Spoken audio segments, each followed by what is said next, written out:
तिरुपति बालाजी के दर्शन किए हैं? चित्र में भी जिन्होंने किए हों, उनकी ठोड़ी पर यहां एक श्वेत श्वेत एक कपूर मिश्रित एक औषधि लगाई जाती है। क्यों? कहते हैं तिरुपति ऊपर तिरुमला जो है वो पहाड़ पर है, नीचे तिरुपति है।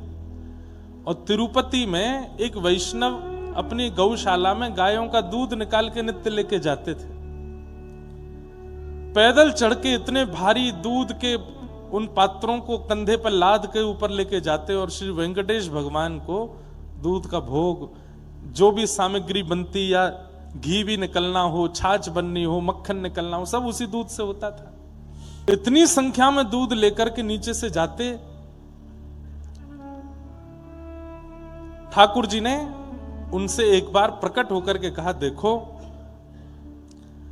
हमें तुम्हारी गैयाओं का निकला हुआ दूध बहुत प्रिय लगता है, पर तुम इतनी मेहनत करके ऊपर आते हो, ये मुझसे देखा नहीं जाता। तो बोले क्या करूं? बोले तुम मत आया करो, अब मत आया करो, हम अपनी व्यवस्था ऊपर कर लेंगे। हम वेंकटाधिपति हैं, लक्ष्मीपति हैं, कहीं ना कहीं से हमारी व्यवस्था हो जाएगी, आप ऊपर मत आया करो। तो वो जो ग्वारिया थे ना, उनके नेत्र सजल हो गए। बोले अच्छा, तो मतलब अब मेरी जगह किसी और को बैठाने वाले हो, मुझको परिवर्तित कर रहे हो, सेवक बदल रहे हो। वही बात वो ग्वारिया कहने लगा वेंकटेश भगवान से कि नाथ, आपको मुझसे अच्छा कोई सेवक मिल गया है क्या, जो मेरी से? नहीं नहीं नहीं, ऐसी कोई बात नहीं है, बस तुम अब वयोवृद्ध हो गए हो, इतनी ऊपर चढ़ के आते हो, इसलिए हम कह रहे हैं कि तुम मत आया करो। उस सेवक ने कहा, बोले अब आप चाहे जितना मना करो, मैं तो आऊंगा। नित्य जाने लगे।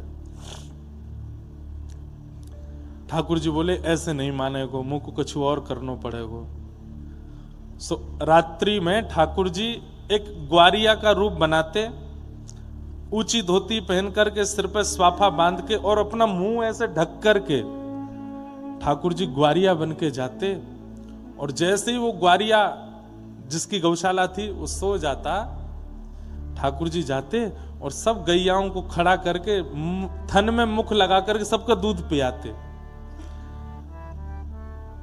दूसरे दिन उसने सुबह जैसे ही दूध निकाला तो एक गैया का भी दूध नहीं मिला। चिंतित हो गया, इतनी सारी गैया मेरी, इनका दूध गया कहां? ठाकुर जी आके पी जाते रात में। और ठाकुर जी स्वयं आते, आकर के गैयाओं का स्पर्श करते तो गैया इतनी मंत्रमुग्ध हो जाती कि कुछ ना रम्माती ना चिल्लाती, कुछ नहीं कहती, ठाकुर जी को दूध पीने देती। सबको दूध पी के ठाकुर जी चले जाते।